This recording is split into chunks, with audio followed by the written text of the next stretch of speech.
Hello, everyone. Welcome to the News Browse News broadcast. CBS News reports that former Canadian chef Kenneth Law has pleaded guilty to counseling or aiding suicide.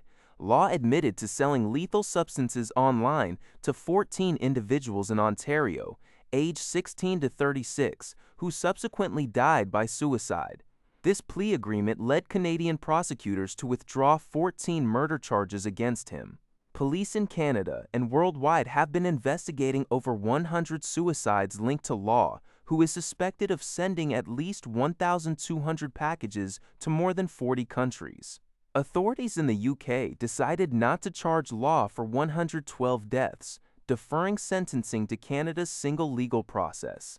Families of victims are calling for a public inquiry into how these deaths were allowed to happen.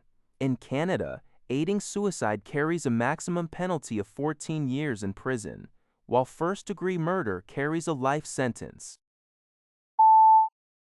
Kenneth Law, an Ontario man, pleaded guilty to 14 counts of aiding suicide today in a Newmarket, Ont court. Law was initially accused of 14 counts of first-degree murder, but his defense lawyer indicated these charges would be withdrawn following his guilty plea to the lesser offenses. Sentencing for Law is anticipated to occur this fall. Police allege that Law operated multiple websites through which he sold sodium nitrite and other substances usable for self-harm. He is believed to have shipped approximately 1,200 packages to individuals in over 40 countries, with about 160 of these packages sent to addresses within Canada. The charges relate to 14 individuals in Ontario, aged between 16 and 36, who died after allegedly receiving packages from him. Families of victims in the United Kingdom have been informed that Law will not face charges there, citing complex extradition processes and the expectation that any Canadian sentence would be comparable. This report is from the Canadian Press. Global News reports that Canadians have claimed over $122 million in federal subsidies for new electric vehicles since Ottawa relaunched its rebate program in February. Despite this significant uptake, many car dealers across the country are still waiting to receive the funds they are owed.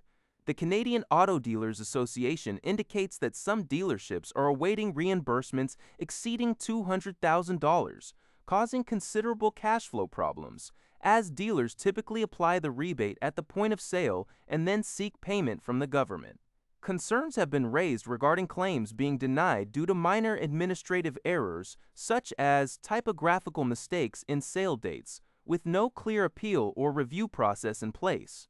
Transport Canada has acknowledged these issues, stating that while complete and validated claims are processed swiftly, they are actively reviewing cases of administrative errors to implement a solution.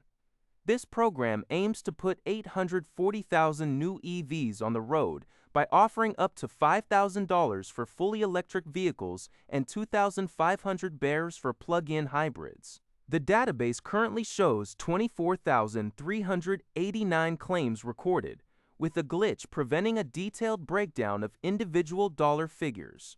The reintroduction of the rebate has already seen a notable impact, with EV sales jumping over 80% in March compared to February, following a decline when the previous program ended.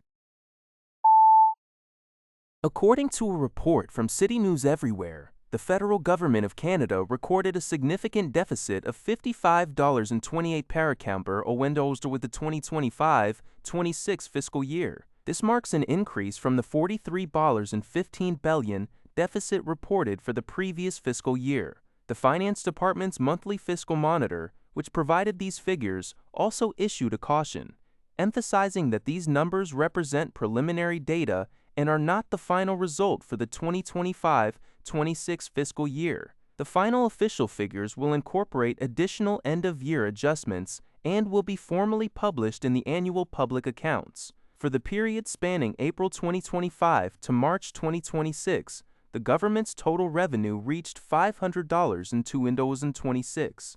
The government's total revenue reached $500.26 billion.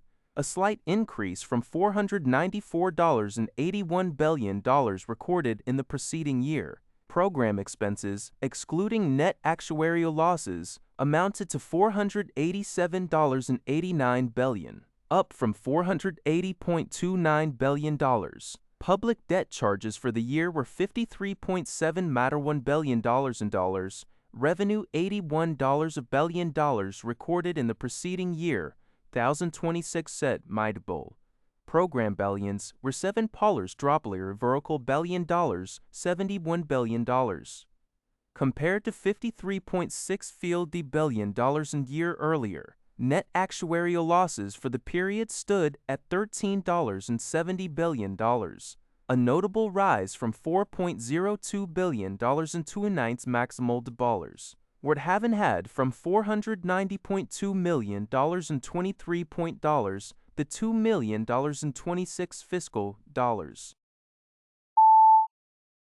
Global news reports that the Canadian Football League, CFL, has signed a transformative multi-year broadcast rights deal, valued DAZN $500 million over 6 years and starting in 2027. This agreement is expected to significantly increase the league's annual revenue by approximately 60%, directly impacting team finances and potentially leading to a larger salary cap to attract top talent. The deal includes an extension with existing TV partners and new partnerships with streaming service DAZN and YouTube. DAZN will hold exclusive rights for 1 regular season game per week and 2 playoff games, aiming to reach new and younger audiences. While this presents opportunities for global exposure and diversified content, such as reality shows on YouTube, concerns exist regarding DAZN subscription fees and the ongoing challenge of converting online viewers into stadium attendees amid strong competition from the NFL.